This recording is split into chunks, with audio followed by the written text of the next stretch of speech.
اللہ اللہ اللہ اللہ اللہ۔ حضرت عمر فاروق رضی اللہ تعالیٰ عنہ کے بارے میں امام ابن جوزی نے لکھا ہے کہ رات کو نا گھر کے اندر بیٹھے بیٹھے اچانک رو پڑے حضرت عمر۔ 62 سال عمر ہے، خلافت کے آخری ایام چل رہے ہیں تو رو پڑے ایسے ہی گھر میں بلا وجہ ہی۔ آپ کی اہلیہ نے، زوجہ نے بیٹے کو اٹھایا، فرمایا پتہ کرو تمہارے باپ کو کیا مسئلہ ہے، کہیں کوئی تکلیف تو نہیں، درد تو نہیں، صاحبزادے آئے، ابا جی کیا بات ہے؟ فرمایا اماں کو بلاؤ۔ سب لوگ جمع ہو گئے تو جناب عمر فاروق رضی اللہ تعالیٰ عنہ فرمانے لگے کہ بیٹھو میرے ارد گرد۔ سب بیٹھ گئے تو فرمانے لگے آج جب میں مسجد سے نکلا تھا تو میرے نبی پاک کے سچے صحابہ، سچے رسول کے سچے صحابہ، حضور کے سچے غلام یہ کہہ رہے تھے کہ عمر بڑا ہی اچھا ہے، عدل والا ہے، انصاف والا ہے۔ تو ابا جی اس میں رونے والی کیا بات ہے؟ تو فرمانے لگے ڈر یہ لگتا ہے کہ باہر تو میں اچھا تھا، کہیں گھر میں تو نہیں کوتاہیاں کرتا رہا۔ میری بات پہ توجہ کرنا، کہیں گھر میں آپ باتیں سن لیں تو شاید جتنی میں کرتا ہوں دوسرا کاری کوئی نہ سکے، لیکن جب عمل کے راستے پہ ہم نکلتے ہیں تو وہ مسدود ہے، وہ بند ہے۔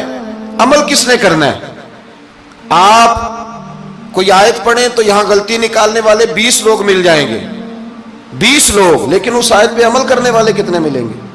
تو حضرت عمر فاروق رو رہے تھے، کہنے لگے کہیں تمہارے حقوق تو نہیں پامال کرتا رہا۔ تو آپ کی اہلیہ نے جب سنا تو وہ کہنے لگی عمر مجھے تو بڑا پرانا شکوہ ہے، آپ کا جاہ و جلال اتنا تھا میں بات نہیں کر سکی۔ عمر تم نے سارا دن مسجد میں گزار دیا اور ساری رات نقاب اوڑھ کے مدینے کی گلیوں میں گزار دی، میں تو زندگی کی کوئی خوشی دیکھ ہی نہیں سکی۔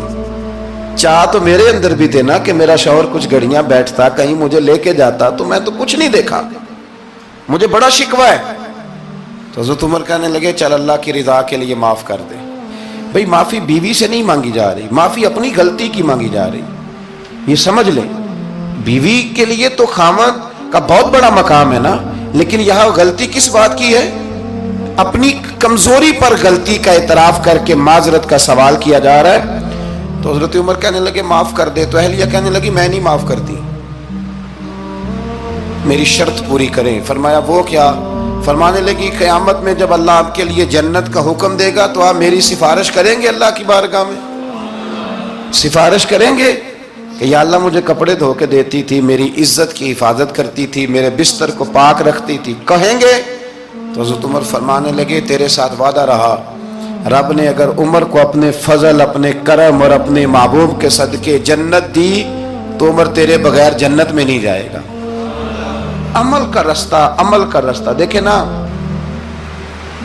2 دفعہ استاد بات کرتا ہے، 2 دفعہ، اور کوئی زیادہ، ایک تو ہے نا کہ ایم اے اور جناب ایم ایڈ اور ایم فل اور پھر پی ایچ ڈی قسم کا استاد، ایک وہ جو matric P T C teacher ہے نا، وہ 2 دفعہ اسٹوڈنٹ کو کام کہے تو تیسری دفعہ وہ ناراض ہو جاتا ہے، کہتا ہے میں 2 دفعہ کہا ہے۔ بچے کو آپ 2 دفعہ کہتے ہیں اور اگر تیسری دفعہ کہنا پڑے تو غصہ آتا ہے نہیں آتا؟ بھئی تو نے اتنی دفعہ کہا ہے، تو سمجھ نہیں رہا بات کو۔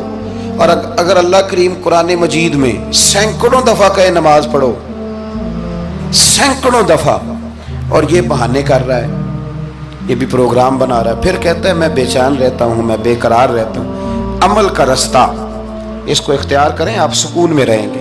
بد عمل آدمی اور بے عمل آدمی یہ ہمیشہ پریشان رہتے ہیں، ہمیشہ۔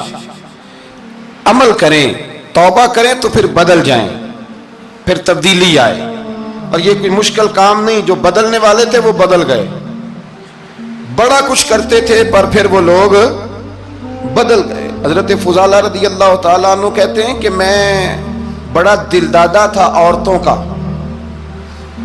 اور میرا ماحول یہ تھا کہ میں قتل بھی کر لیتا تھا معاذ اللہ، چوری بھی کر لیتا تھا، اور رات میری طبیعت تھی معاذ اللہ نئی سے نئی عورت کے پاس جانا۔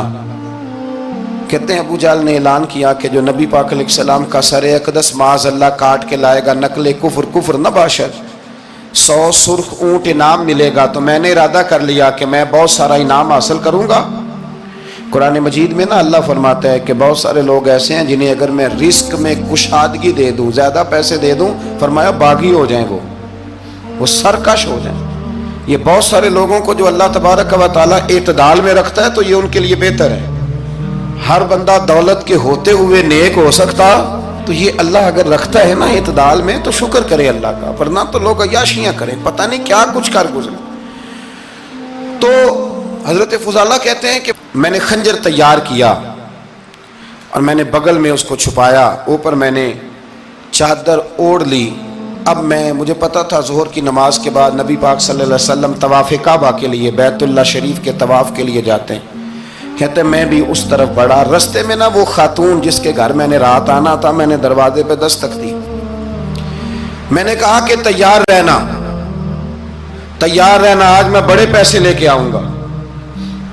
اسے میں نے یہ کہا اور پھر میں چلا گیا بیت اللہ شریف کا طواف کرنے. کہتے ہیں اللہ کے محبوب بھی طواف کر رہے تھے تو میں نے بھی طواف شروع کر دیا. ارادہ یہ تھا کہ جہاں نبی پاک علیہ السلام میرے قریب سے گزریں گے تو موقع پا کر میں حضور کے جسم اقدس پر خنجر کھونپ دوں گا اور معاذ اللہ شہید کر دوں گا. کہتے ہیں حضور ایک دفعہ بھی میرے پاس سے گزرے تو میں ہمت نہ کر سکا، دوسری دفعہ بھی پاس سے گزرے تو میں ہمت نہ کر سکا، تیسری دفعہ بھی گزرے تو میں ہمت. نبی کریم صلی اللہ علیہ وسلم 2-3 دفعہ گزرے تو فرماتے ہیں کہ مجھے موقع نہ ملا، اس لیے کہ حضور فرماتے ہیں اللہ نے روب کے ساتھ میری مدد فرمائی، دشمن پر میرا روب طاری ہو جاتا ہے. فرماتے ہیں جب چکر پورے ہو گئے تو محبوب کریم نہ چھٹے چکر پہ فرمانے لگے فضالہ چکر ایک رہ گیا ہے، بے خبر ہو جو غلاموں سے وہ آقا کیا ہے، ایک پھیرا رہ گیا ہے. کہتے طواف مکمل ہو گیا تو محبوب میرے قریب آئے، فرمایا وہ کام کرتے کیوں نہیں جس کے لیے آئے تھے. میں نے عرض کی یا رسول اللہ کون سا کام، کیسا کام؟ اندر تو چور تھا نا، بانج فقیروں کسے نہیں ماریا اے ہوئی چور اندر دا، اندر چور تھا نا. کہتے ہیں حضور نے مجھے کندھے سے پکڑ کے ہلایا، فرمایا کرتے کیوں نہیں؟ جب حضور نے ہلایا تو وہ خنجر بھی پیروں میں گرا اور میں بھی رسول اللہ کے پیروں میں گر گیا. میں نے کہا حضور مجھے کلمہ پڑھا دیں. کہتے ہیں حضور نے پہلے میرے دل پہ دست مبارک پھیرا، پھر میرے نبی نے مجھے کلمہ پڑھا دیا. اب نا مرید ہونے والا کہتا ہے کہ جی آہستہ آہستہ میں ٹھیک ہو جاؤں گا. اب وہ آہستہ آہستہ کا کیا ترجمہ ہے یہ بالکل سمجھ نہیں آتی. بھئی کسی بندے سے 5 لاکھ روپیہ لینا ہے تو اس سے وہ کہتا ہے جی میں آہستہ آہستہ دوں گا، 500 روپیہ دے دیا کروں گا روز کا، تو کہتے ہیں میری رقم خراب ہوتی ہے، پورے دو. اور نیکی کی بات جب آتی ہے تو کہتے ہیں حضرت صاحب دین اتنا سخت نہیں ہے، میں آہستہ آہستہ ٹھیک ہو جاؤں گا. اب میں مغربی شاب پڑھنی شروع کر دی ہے میں نے، اب میں تسبیح لے لی ہے کل میں نے، بھی آہستہ آہستہ میں ٹھیک ہو جاؤں. یعنی رقم لینی ہو تو وہ آہستہ آہستہ قبول نہیں ہے. لیکن اور مکان کی رجسٹری اگر کرانی ہو تو مالک مکان کہے کہ آہستہ آہستہ کرا لو. کہتے ہیں پیسے پورے دیے، سویرے چل اور بیان دے. یہ کیا بات ہوئی؟ یہاں یہ جو ہمارا ماحول تھا نا کر لیں گے ہو جائے گا، یقین کریں لوگ قبروں میں چلے گئے ہیں پر مسجدوں میں نہیں آئے. ہر کام سے لوگ ریٹائر ہوئے پر گناہوں سے ریٹائر نہیں ہوئے. آخر تک تباہی اتر گئی لیکن لوگ بدلنے کو تیار نہ ہوئے.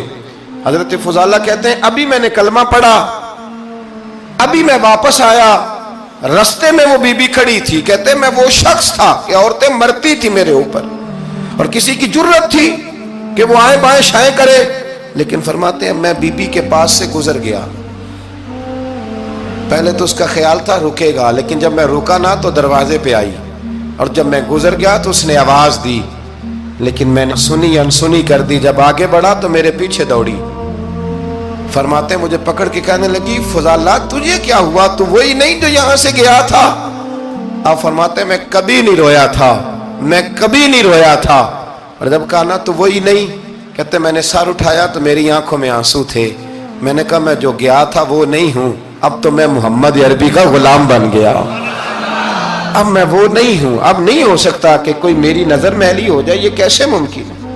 اب نا اسلام کی تعریف ہم نے یہ کی ہے کہ خبردار کوئی ہمارے قریب نہ آئے. ہم کسی کو بات نہیں کرنے دیتے کہ ہم مسلمان ہیں، ہم بات نہیں کرنے دیتے. پتہ کیا بات ہے، ایک میری یہ تقریر ہوتی ہے ممبر پہ اور ایک میرا عمل ہوتا ہے جب میں سفر کرتا ہوں، جب میں گاڑی میں بیٹھتا ہوں، جب میں دوستوں سے ملتا ہوں. جب ان دونوں باتوں میں تضاد آتا ہے نا، تضاد تو لوگ تقریر کو جذبات نہیں کہتے، ایک فن بن جاتی ہے تقریر. آپ کو پتا ہے نا، واعظین نعت خواں کہتے ہیں میں نے محفل لوٹ لی، پھر لوگ شمار کرتے ہیں کتنے لوگوں نے سبحان اللہ کہی، پھر لوگ شمار کرتے ہیں کہ آج 5 بندے روئے بھی تھے جب میں تقریر کر رہا تھا. تو پھر یہ فن ہے، یہ جذبات کا اظہار. سمجھ لیں بات کو کہ عمل جب آپ نہیں نہ کرتے عمل، تو آپ خود بڑے بے چین رہتے ہیں کہ یار یہ میں کیا کر رہا ہوں، یہ کون سا گورکھ دھندا ہے کہ میرا عمل صفر ہوتا جا رہا ہے. ہمارے ایک استاد تھے تو وہ فرمایا کرتے تھے کہ اگر پڑھے لکھے آدمی کو تم بے عمل دیکھو تو اس سے دور ہٹ جایا کرو، ورنہ تمہیں بھی بے عمل کر دے گا. میں نے ان سے عرض کی، میں نے کہا حضور یہ کیا ہے؟ تو فرمانے لگے اپنے حضرت صاحب سے پوچھنا، وضاحت کریں گے. میں نے حضرت صاحب سے کہا جی عجیب بات کر دی ہے، علم والے بندے کے پاس بیٹھ کے تو علم آتا ہے. تو وہ فرما رہے تھے کہ علم والے بندے کے پاس اگر وہ بے عمل ہو تو بالکل نہ بیٹھنا. تو حضرت صاحب فرمانے لگے انہوں نے صحیح کہا ہے. اب بات بہت بڑی ہے، پتہ نہیں آپ کی سمجھ میں آتی ہے نہیں آتی، بہرحال کر دیتا ہوں. پڑھا لکھا بندہ اگر بے عمل ہو تو اس کے پاس، تو میں نے کہا حضور کیوں؟ فرمانے لگے اس لیے کہ وہ اپنی بے عملی پر بھی دلائل دے گا.